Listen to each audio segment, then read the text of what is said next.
Hello, hello, hello, welcome, and thank you so much for tuning in to another episode of the Research Spotlight. This is the show where we get to listen to inspiring stories of researchers from all over the world.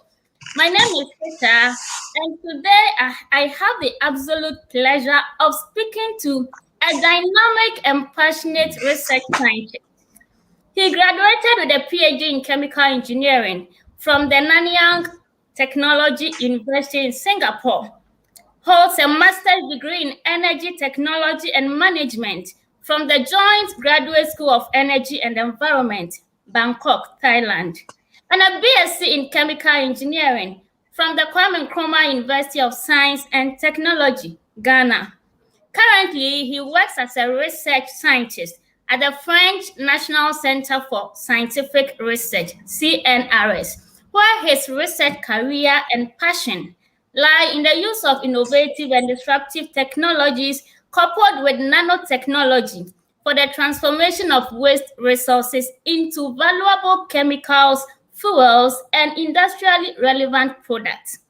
He's also a team member of Africa in Science, a co-creator of the Afro Science Talk Show, and a mentor of Afro Science Network. And he has received several awards, which I'm sure he will dash me one today. Dr. Prince Nana Amaniampong is my guest for today. Good to have you here, Dr. Amaniampong. Thank you very much, Tisha. How are you doing? Oh, I'm fine. I cannot complain. I'm fine. Yeah. And how are you too? Not bad. It's quite warm here, but we can't complain. Yeah, you are lucky. Yeah.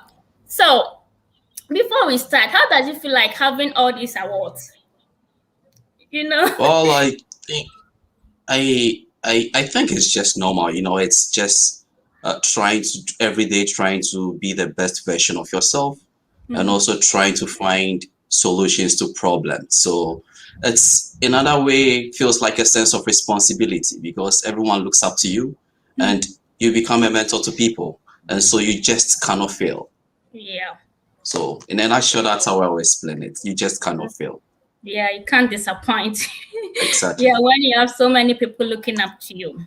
Exactly. So have you always wanted to be a researcher, or was there a special reason why you chose to be a researcher?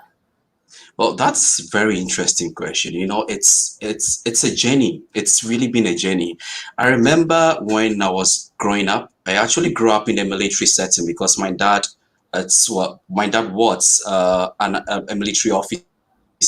So I grew up in Burma camp. So all that I saw were military uniforms, people in uniform. So ordinarily, I wanted to also be a soldier. So I remember after secondary school, I had applied to be a pilot. So I went for the selection. I had a very good grade, but I was disqualified because of my eyesight. And then I moved to the university to study chemical engineering. And then in second year or third year, I had in third year you do third year projects. And as part of my project, I was supposed to work on the production of biofuels from waste cooking oils. I was paired with one of my classmates, but it so happened that throughout the project period, we never had any results. All the results we had were turning into soap instead of the fuel. So at one point, I had to carry the oil, the experimental materials to my hostel. And then I did the experiments in my hostel. And then luckily, I don't know what happened. I was able to produce some volume of the biofuel. So I remember carrying it to the office of my then supervisor without thinking about the precautions or the repercussions of chemicals and stuff because I was curious. Everyone is getting results. I didn't know why I was not getting results. That is past. When I finished my undergraduate, I then again wanted to go into the military. So I applied again to join, this time the Army, not the Air Force. And then I was disqualified again during the interview for reasons best known to them. Yeah. But at that same time, I had applied for a master's degree. So during my national service. I think 2 months into national service, I got a scholarship and I left. So my master's degree was also focused on biofuels production because I had a quest to continue. There was this curiosity of why does this happen? Why is it that that thing is not happening? So I had a quest to then go into research. So from the onset, I had really planned what I wanted to do and it always had a fallback situation. So if you ask me why I chose to be a researcher, I think it had a journey and I've really come far from that. Yeah. And are you happy? Well, I wouldn't say happy. I would say fulfilled. Fulfilled. Okay. Because I would say fulfilled. Because you wake up every time trying to look for problems and find solutions for them. So when people ask me, what do you do? I say, I am paid to think. I don't tell them that I am a researcher. I tell them I am paid to think. And they were like, paid to think? I'll say, yeah, I'm paid to look at problems and find solutions to the problems. And those solutions should be able to benefit the society. So that is the summary of the responsibility of any researcher. You are being paid to think on behalf of the society, to create solutions for the everyday problems that your society faces. So I would say I am fulfilled. Wow, interesting. Yeah. So you wanted to be a soldier, but I think you actually want to be a researcher because you always wanted to. I mean, you have always been curious. So though you want There to is be a soldier, but with your personality and the way you are, you were supposed to be a researcher, apparently. there is a saying that you are the average of the 5 people you spend your time with. So if you spend a lot of your time with lazy people, 4 lazy people, you become the 5th lazy person. So I spent my time looking at soldiers, talking with soldiers. Most of my colleagues were soldiers. Most of my friends were soldiers. So I also wanted to be a soldier. I didn't really look deep down in me to see what would bring me fulfillment. I was looking at what would give me my daily bread. Right. So at that time, it's very difficult to differentiate between what do you want to do to give your daily bread and what do you want to do to bring you fulfillment. And that is very difficult to decipher. And if we're able to decipher between these two, trust me, you become very happy. Wow, beautiful. So you grew up in the barracks and all that. So can you tell us a bit more about how growing up was like for you, where you studied Well, or SHS and all that? Yeah. well, I would say I was lucky because I grew up in a military barracks, meaning it was from a disciplinary home. My dad was quite strict, and then the environment that we grew up was such that, you know, every every parent or every adult you see around is your parent, not necessarily your biological father or your mother, because your friends that will come for a PTA meeting or a school open day to look at the results of the award, and then they'll tend to look at your results also and punish you or chastise you for not doing well, as if he is the one paying your school fees. At that point, you wouldn't understand it, but it was a form of a community. They were watching the back of every kid to make sure that we are all molded very well. So I think it brought some sort of discipline in us. And also, growing up, I had in school, for example, in junior high school, I had classmates who were very smart. And so they always put challenges on us. And because I went to a military school, the military also always puts competition.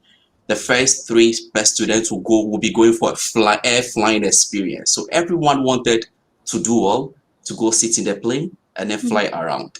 So these are the things that motivated me. And I would say, if I'm not mistaken, most of my mates who are well placed right now to do very well in school. Wow. So let's go back to research. What problems are your research work solving? Well, that is a difficult and also an easy thing to answer. When you look around you, for example, you go to the shop and then you buy a bottle of water. After drinking the water, you just dump the bottle into a dustbin.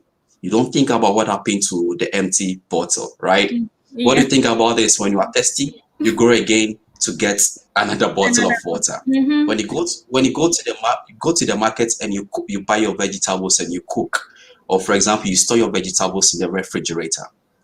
There is a probability that some may go bad. When they go bad, you just throw them away. You don't think about what happens to them when you throw them away.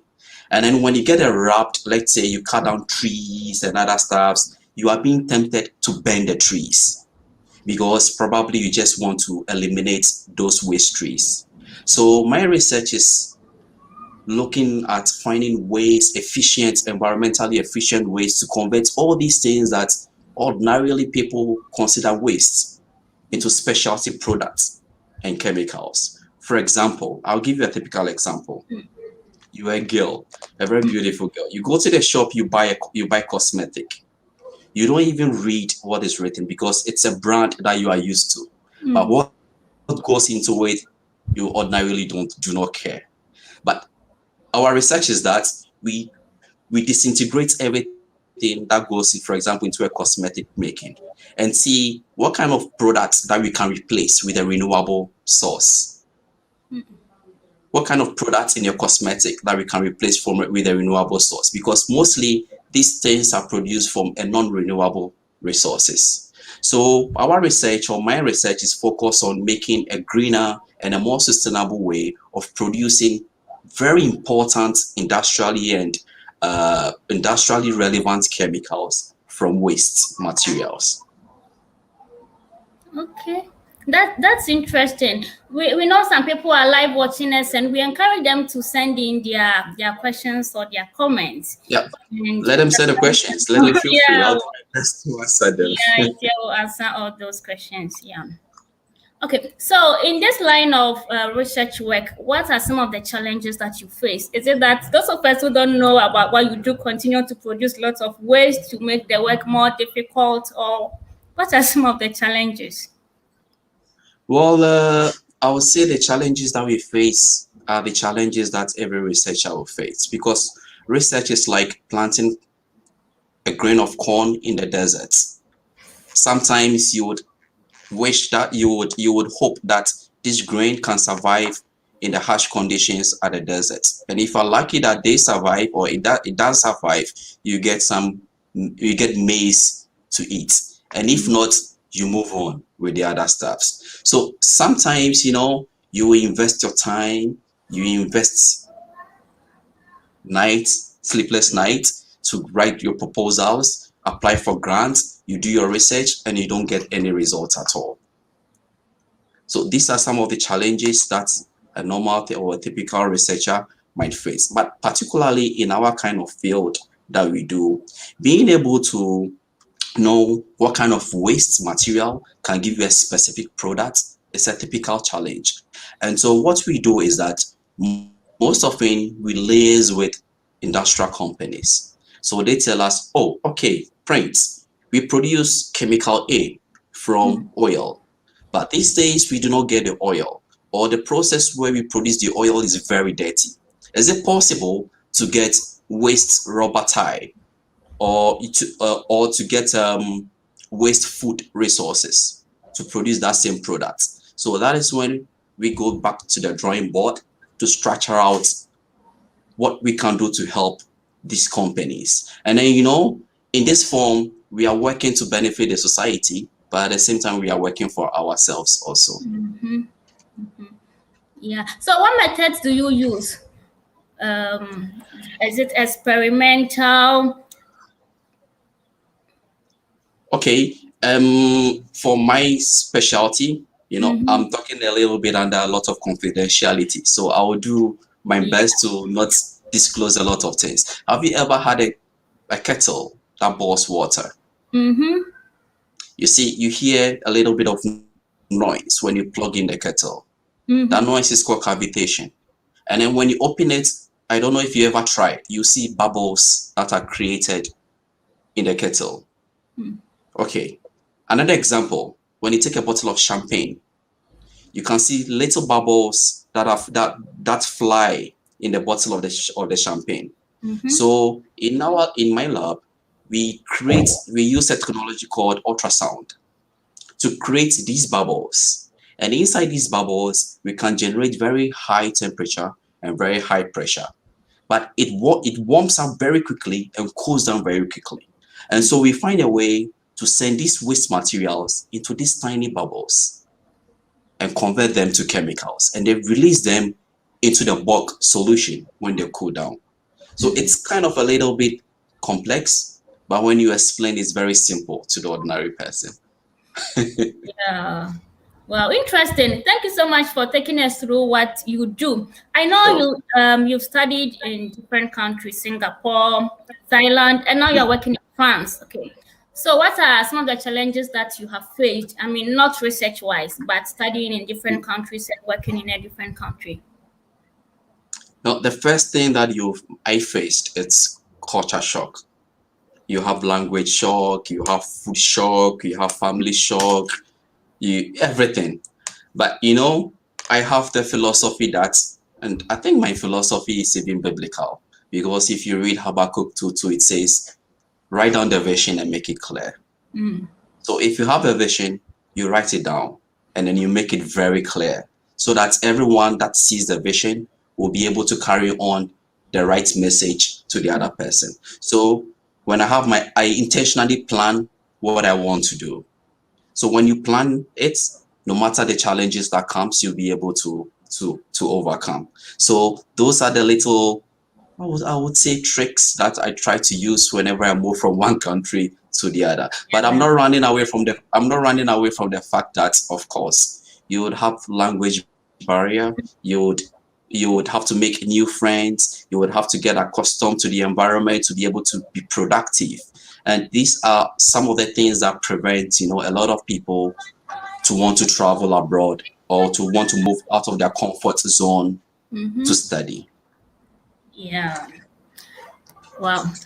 Thank you, Doc. The last time you mentioned that you leave the office around 8 p.m. and I was like, wow. So I want to ask you, what's a typical day like for you? I know, I mean, you may not have a standard timetable or something, but usually, how is a day like? Yeah. I have a research group, and I have 2 postdocs. I'm recruiting another one. I have 1 PhD and 1 master's student. So a typical day for me, it's coming to the lab. Of course, really, I have a schedule. Probably sometimes they are messed up because you'll be in the office and one of your research fellows or your PhD students will pop in and then be asking you questions or take you away from your administrative duties to the lab to do stuff and help them solve problems. So, I mean, typically for a normal day for me, I go through administrative things like writing manuscripts, reading, writing proposals, looking for money, always looking for money to do research. Because you are being employed, as I said, and being paid to think. So I have to think about problems, I have to think about the problems and look for places that I can get money to solve those problems. So a typical day for me, it's just like that. Unless you have specific questions on a specific typical stuff that I do in a particular day. No, not really. But how are you able to combine all that with the other things you do, like being a member of the Africa in Science and then the Afro Science talk show and all that? How are you able to manage your time, and don't you get stressed doing a whole lot of things? I had it's a working day for me, and I'm still working as I am talking to you. So I try my best. As I said, the kind of work we do is for the benefit of the society. And then you are not a good researcher, I would say, in quotes, if you are not able to take away what you do in the lab to the people outside who do not understand science. That is why I try to, on my free time, I try to be engaged, or I try to engage myself in activities that communicate science to the ordinary people. And probably also try my best to put spotlights on African scientists, both in the diaspora and in Africa. So it's been really a challenge. trying to juggle work and other voluntary activities altogether. But Yeah. I think for me, I'm still young, so I still have a lot of energy, they say. so so I guess I try to do all this before I start growing a lot of gray hair on Good my hair. head. I have some. Mm. Wow, that's amazing. Doc, I know you have more than 20 papers. You've published a lot, right?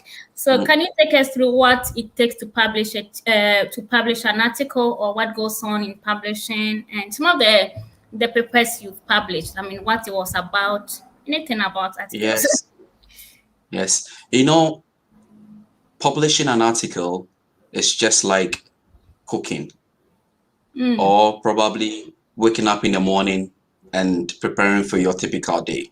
When you wake up in the morning, I mean, I know it's a standard. You don't wear your work clothes before you go into the shower. You go into the shower first before you put on your work clothes. mm-hmm, So publishing an article, it's also the same. You would have to do the experiment, whether it's experimental or theoretical, get your results, and then put the results in a way that the ordinary person who is not in your field will be able to understand. And not just communicate that I did experiment A and the result said I had C and D, but you are able to tell in the paper that my result C and D is able to solve so and so problems.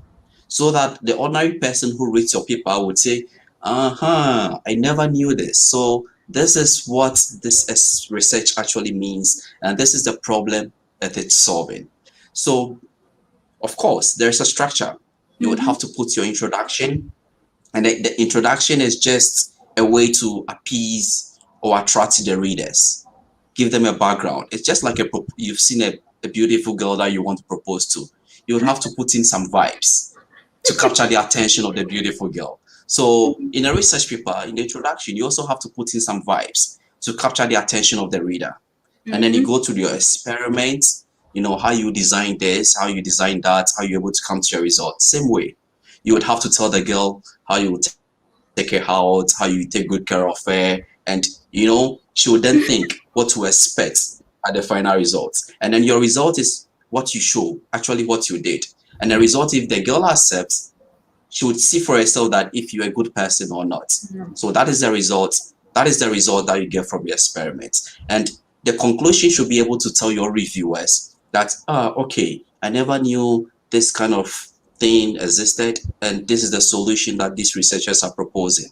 So, mm-hmm. I never knew this guy was a really good guy and I was stressing him, or, this guy is a I really should bad have guy. said I yes shouldn't have on the taken first the day. chance. Exactly. So I always like to relate research to practical life so that Mhm. ordinary people can really understand what is happening in the lab. Yeah, awesome. So let's go through some of the comments that we have here. We have Collins Esuman saying, "You guys are doing great job." Thank Thank you, you. Collins. And Essie is asking, Dr. Prince, how were you able to transform the waste cocoa pod husk into valuable bio oils? Who is this girl? That's my trade secret, huh? So, about some time ago, I was on holiday, and I realized that, of course, we have a lot of cocoa. And when they take the beans and export, they just leave the cocoa Not something like to that on rot. LinkedIn.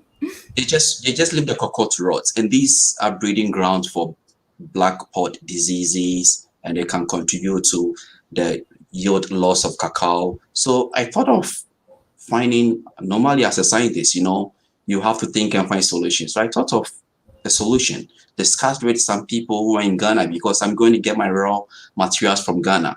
And then we tried to design a reactor that can, at very high temperature, converts, I don't want to use scientific technical words, I'm trying to break it down, that can transform these waste materials into oils. And these oils can either be used in pharmaceutical products, in the synthesis of drugs, or can even be used in the villages for cooking or in small automotive machines for operating them. So we worked on preliminary experiments on it, and we realized it was successful. So we published it. And interestingly, after we published, a big chocolate company wrote me sent me an email. And they told me, surprisingly, that, Prince, we saw your work on cacao. And it's really interesting. We are willing to invest in it. Wow. So that we can have a pilot plant in Ghana. Wow. So that is something that we are working on. And also recently, my employers opened up a proposal, a call for grants, and I postulated that, wrote a proposal and submitted it. And we also got some grants for it. So we'll be doing a lot of work in Ghana, trying to convert this kind of waste materials to specialty products. You know, I consider waste as dirty gold. All we need is to pick it up, wash it a little bit, and then we take the gold and we sell the gold. That is how I see. And then in Africa, especially in Ghana, we have a sink of these waste materials that are undervalued and understudied. So this is, although I'm not in Ghana right now, this is a passion that I think I can also contribute my quota to help the country. Wow.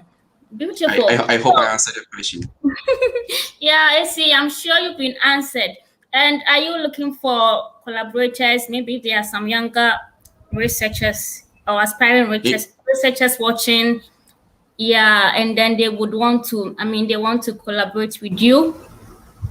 Yes. I am always hoping for I am always hoping for collaborations. You know, I believe that we do not compete against each other. We compete against problems.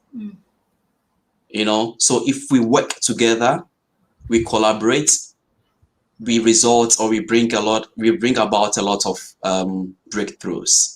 So anytime I try to view a problem, I also try to see a potential collaborator. So most of my projects, I'm not working alone, and I will never work alone on the project, because I don't think I can successfully execute a project on my own, not because I don't think I'm smart, but because I feel that bringing a different person who thinks differently from me can also bring a different perspective on the project.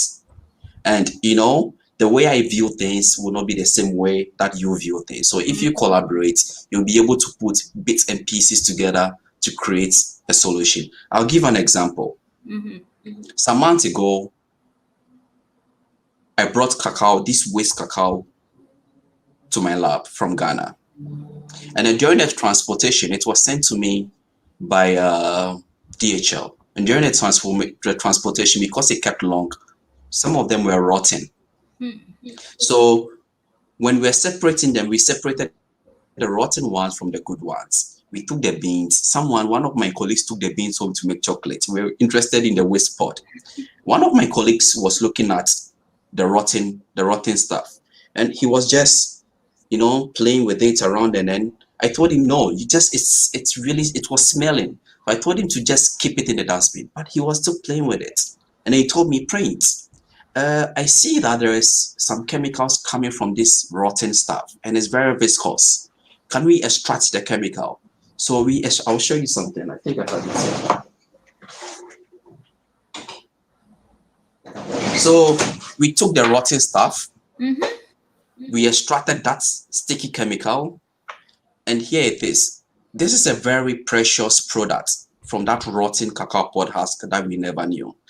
But I was willing to throw it away. But because my colleague had a different view, you know, we still kept it and extracted this valuable product. And as I'm talking to you, there is a cosmetic company in UK who is willing to buy this. Wow. So collaborating with people always bring about solutions, you know. Left to me alone, I would have thrown the rotten stuff away. Yeah. I would have concentrated on what I was thinking. But bringing a second opinion into the project, he saw a different perspective from what I was seeing. And then we have something new that we are working on. Wow, that's amazing. Godwin Mikasma says, thanks, Dr. Prince, for the information and impact so far. I know you have a patent also. Yeah, can you tell us about that? That patent also came about as I would say it was serendipity, or yeah, because we never expected that. So I was initially recruited to work on a specific project. Mm-hmm. So I started the project, and the project wasn't working as I was expecting. And I stopped working on the project and I continued to work on a different thing. So my mentor then, who is a very smart guy, told me, the fact that you are not getting results doesn't mean what you are doing is not working. It means you are producing something which you are not expecting to get. So let's look at that. And honestly, when he guided me to look again at what I was doing, which I thought wasn't the result I was getting, obviously, it happened that I was producing something that could be an alternative for a chemical product that can be used in cosmetic products, and also can be used in producing surfactants. And this typical product is ordinarily produced or conventionally produced from fossil fuel. When I say fossil fuel, it's crude, probably from crude oil. And we know the fight against climate change and stuff. So if we can produce this same product from waste resources, then it's a plus. Mm-hmm. So we That's a patented safer it, and then we had environment. it. Exactly. So we decided to have a patent for it, and it was successful. And we have companies that are fighting to buy this patent to produce it on the large scale. So Wow, that's great. Melissa is asking, so what is it, the rotting chemical? And can it be useful? yeah, that's the little I can say. It's an open patent. Yeah. Okay. Yeah. So I know I know you have written some chapters of the book. I think about 4 chapters or so, right? Oh, I think we are having Sometimes I lost count. yeah. Yeah. So can you tell us I about think the chapters of the book you've written? I mean about the book, where we can find it to read. that's very tricky question, because I think I write and I forget about the titles. So I think I would have to I think there is one on uh biorefineries.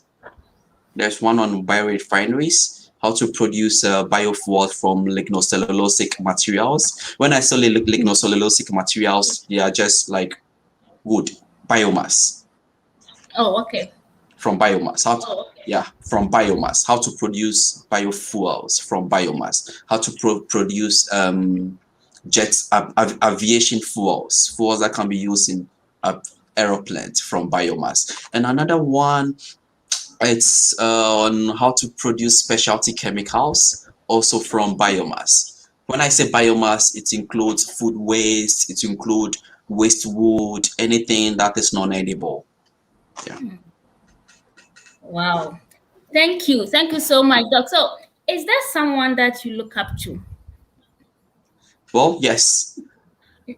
I don't know if I should mention his name, but he's still my mentor. I still work with him. You know, when I joined his research group as a research fellow, I mean, I was just planning to stay for 1 year, because my contract initially was for 1 year and then move on. So I was started looking for other opportunities. And after just before my contract was about to end, he was like, "Do you want to stay again? Do you want to stay again? You know, I think you are a very good researcher. So do you mind applying to the CNRS, which is the French French National Center for Scientific Research?" And it's very competitive to get in, because every year they recruit 5 scientists worldwide. So it's very competitive to get in. So he was like, I think you are good. Do you want to try? So I said, why not? I tried and I got in. Wow. And when I got in, the CNRS assigned him to be my mentor. Or not, he was already my mentor. So Yeah. he's someone that I look up to a lot, because he's really a seasoned scientist also. Wow, beautiful. I was going to ask you if you are also mentoring others, but I already know you are doing through the Afro Science Network. So can you tell us more about the Afro Science Network and how students can join this network? Yeah, so I also spend some time mentoring people, both in science and people not in science, because I am on a mentoring hub that is based in Ghana, trying to mentor young people in undergraduate, mentor young people in senior high schools. Because sometimes you finish senior high school and you don't know your career path. Yeah. And then sometimes what you think ordinarily is good for you probably is not what will bring you fulfillment. So I try to teach people or help people see the different version of themselves. And for the Afro Science Talk Show, our core mandate is to put spotlight on African scientists doing amazing things, both in diaspora and then also in Africa. And then we try to bring seasoned African researchers, seasoned African academics, and young African researchers and young African academics. When I say young, it also includes master students, PhD students. They tell us about their lives as young researchers, what they expect from seasoned researchers, and what motivates them to do what they do. Because in this kind of area, what can push you or what needs to push you, it's motivation. You need to be able to wake up in the morning and be self-motivated to go to the lab to do something that keeps failing. You know, so you need a motivation to be able to go to the lab to do things that keeps failing. So these are some of the things that we try to imbibe in these young people. So how can one join this network? We I think we have a website. So if anyone is interested in joining the pool of mentees on Afro Science Talk Show, the person can always send us an email there. You can just type Afro Science Network, sorry, and then I think you can have the website and just grab the email and send us an email. We'll write back to you. Great. And what about the mentorship hub in Ghana? Because maybe someone is watching and would want to know how to join or how to get into contact with you. If anyone wants probably to have me as mentor, I think the person can directly send me an email via LinkedIn or my personal email, info@amaniampong-researchgroup.com. I'll be super willing to write back and then direct you on what to do. I think as of now, I don't have it on top or off my head, the emails of these mentorship hubs and other stuff, because my mind is clustered. So it's very difficult to be able to keep all this stuff. So if you're able to send me a personal email, I can then have time to go through them and then direct you appropriately. Yeah, I'm sending mine right after this conversation. You are so welcome. Yeah, thank you. So, what should an aspiring researcher know or have in mind? You've already mentioned motivation. Yeah. So, what other qualities should an aspiring researcher possess? When I always hear aspiring researchers, I ask myself, why do they want to be researchers? A lot of people that I talk to, PhD students, do PhD or want to do masters to escape unemployment. But that is a bad idea. It's what we're doing is basically postponing your unemployment. If in reality, research is not what you want to do, because research comes with a lot of passion, a lot of open-mindedness, and a lot of curiosity. You must have the passion for it. You must have an open mind for it. And you must be curious enough to ask questions. When I'm recruiting for postdocs or for PhD students or for master students, when I take their CV, the first thing I see is the first thing I read is the summary of their profile about themselves. I don't care if you have a first class. When I'm recruiting for a master's degree or a PhD, I don't care if you have a first class, because having a first class does not demonstrate that you can be a good researcher. Yeah. The second thing that I see, it's your extracurricular activities. If you had the time to do other things apart from your studies, that tells me that you have the energy to explore other areas. And in research, you must have the ability to explore other areas. I tell my postdoc, he comes to my office and says, Prince, I did this, it's not working. What do you think? And I'll say, it's I am the PI, I'm the principal investigator on the project. But I leave the project in your hands so that you can explore, learn to make mistakes, and then you know that tomorrow you'll not repeat the same mistakes again. So be curious enough to be able to make mistakes. So these are some of the weights that I'll give young and aspiring researchers. Learn that you can be able to make mistakes. Have an open mind. Be curious enough to ask questions. When you don't know, admit that you don't know. And then be willing to be able to be taught. When you don't know, admit that you don't know and be willing to be able to be taught. These are key things that will make you a successful researcher. Wow, that's insightful. Thank you. Thank you so much, Doc. Godwin Mikasmat says, I'm a Nigerian. Can I also be part of the Afro Science Network? Is it possible to get your email? I think you've already, Afro Science is for it's open. Exactly. And then I have a Nigerian colleague who I brought him on board. So he's also a mentor on Afro Science Network.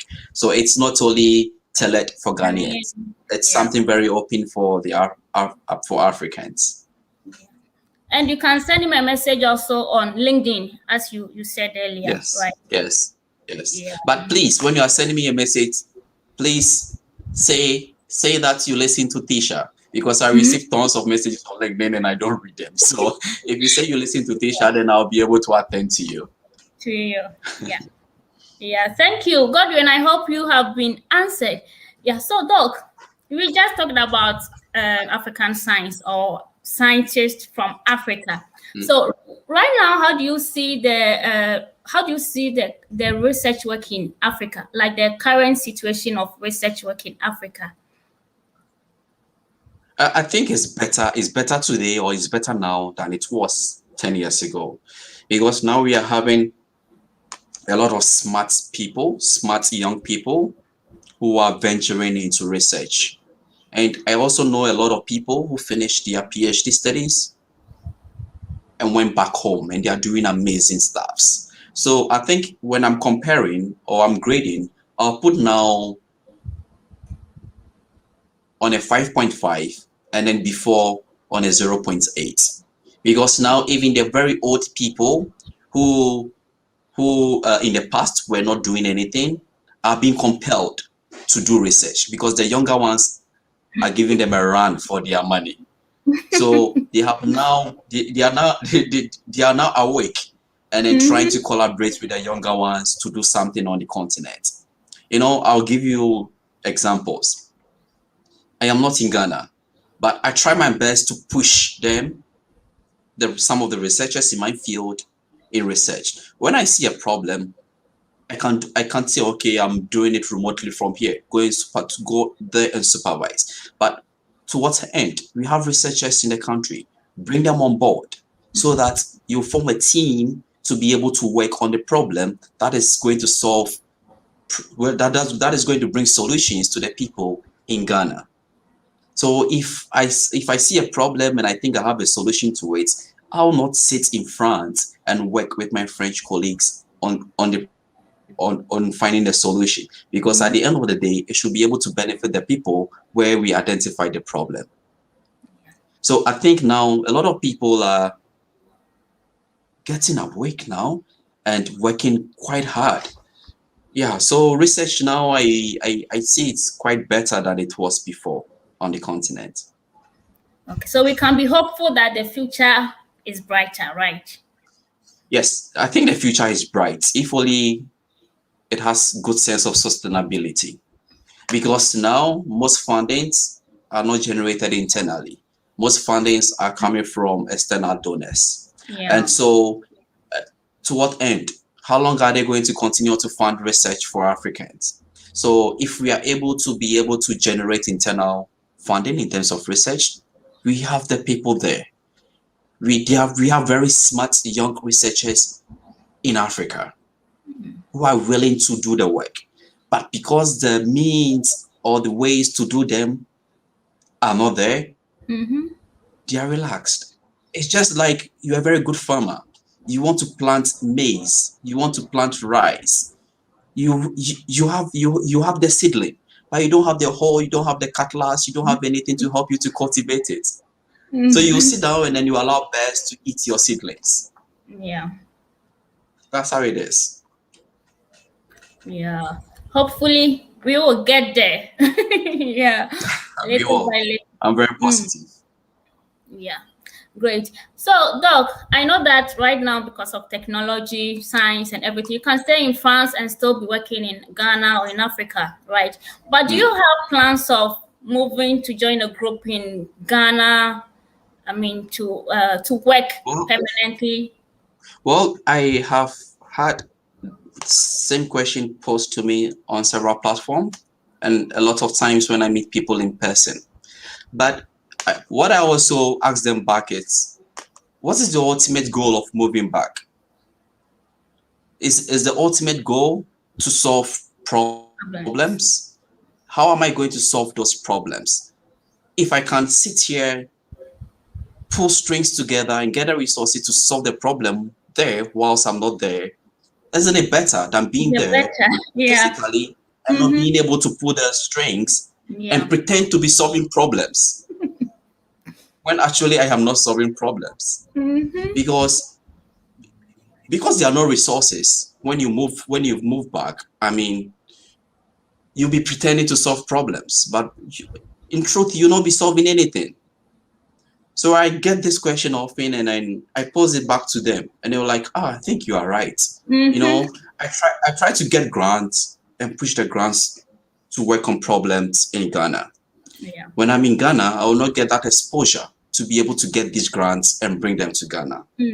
So I feel that now, though I am a French scientist, I'm even doing more for Ghana, and I'm pulling most of my French colleagues to join me on projects that actually are solving problems in Ghana. Wow.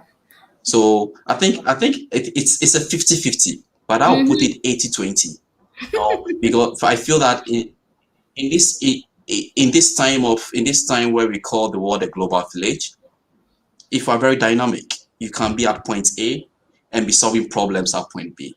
You don't necessarily have to be at point B, because there will be people at point B who are not even willing or able to even solve the same problem that they see in point B. So for me, the issue is bringing the solutions. Where I am to bring those solutions, that's not my problem. Yeah. Exactly. Yeah, great. It's been a great pleasure listening to you, Doc. But before I ask you to give us your final words, I know you are an MRSC, right? Knighted by the Queen. So, yeah, can you tell us about that? Well, it's the Royal Society of Chemistry. It's MRSC is a member of the Royal Society of Chemistry. It's a body of young scientists. I wouldn't say young. It's a body of scientists in the world that come together to brainstorm to find solutions to our everyday problems. Then it's been in existence, and the patron is the Queen, of course, because it's royal. So so summarily, I would say it's a body of scientists from all fields, both chemical, physical, also people in the natural sciences, that come together to form I wouldn't say an association, because it's not an association, it's more of a community. It's more of a community that brainstorm to see problems and always try to make the world a better place. Wow, beautiful. And who qualifies to be a member? You know, if you want to be a member, you have to be a scientist first. So if you're a scientist, then you pass the minimum qualification to be a member of the Royal Society. And then you have to be nominated apply, get nominated, apply, and then you have to be vetted, get some recommendations from people outside your country who can attest to the work that you do. And if approved, you will be, let's say, knighted to be a member of the Royal Society. Wow, beautiful. And you are there. We are so proud of you, Doctor, for your achievements and also for all the great things that you are doing. And we are very grateful. Yeah. Yeah, I'm humbled, Tisha, for giving me this opportunity to talk to your listeners also. And I know it's been a challenge trying to have me on your platform because of my timing. Yeah. I can understand. And I'm sorry. I'm sorry for giving you that headache. No, it's okay. It's okay. Thank you so much. I know you are very, very busy, but you've made time to share with us. And I am inspired, and I'm very sure that viewers are also inspired by by everything. So thank you so much. If there's any other thing you would like to add, like your final words, we would be grateful. My final words is to your viewers or your viewers is that right now the world is like a supermarket. You can enter the supermarket and pick anything you want, anything, provided you can pay the price tag. So the world is a global village. You can do whatever you want. You can school. You can have your schooling at Kumasi High School and still become a great scientist in the United Kingdom. Still become a great scientist in Monaco. Still become a great scientist in Washington. Provided you are willing to pay the price tag. And the price tag is the commitment, the ability, and the determination and the willpower to be able to succeed. So I would say you can do whatever you want to do, provided you put your mind to it and you intentionally plan for it. Intentionally plan for it. Success doesn't come about as a result of opportunity. Success comes as a result of adequate planning, intentional adequate planning. So if you want to be Mr. A or Miss A, intentionally plan for it. Because I feel that success comes to those who plan. And it doesn't come as a mistake. So those are my last words. Wow. Thank you. Thank you so much. You're welcome. Yeah. And thank you. Sorry, there's some feedback. Yeah. I think it's better. Any more questions? Any more questions from you or your viewers? Yeah, so one more question before we go. Godwin Mikasimat says, I had a similar research background. During my undergraduate studies, I worked on biogas production from cow dunks in my school farm. I designed a local biodigester. I am very interested in research. For MSc, are there research opportunities, scholarship that you can help me with, although I am a physicist? Well, yes, I think there are lots of research in that area. Of course, you being a physicist even puts you at an advantage, because you can understand complex stuffs and be able to make it real. So you being a physicist even puts you at an advantage. I have a colleague who is a chemical engineer, but did his PhD in a research related to physics. So you being a physicist doesn't mean you cannot do research related to chemical engineering. I think because of time, I have a lot to say. It's quite a pity from the way we are trained back home. And there are a lot of prime placed on people who do pure courses. For example, pure biology, pure physics, pure chemistry. To be honest, if I had the insights that I have now, probably I would have chosen to do chemistry if I had the insights that I had now. But just because probably I had the good grades, they said, okay, then do this particular course. But I am working now. Most of my work is chemistry related, but a little blend of chemical engineering, chemistry related. And I feel that these are the courses that create solutions to problems. So if you are a physicist, I think you are even better placed than me to be able to do this kind of research. So don't lose hope. And when you talk about, when you were asking if there are scholarships, I think there are lots. And people like Tisha, people also work on scholarship programs that you can follow her.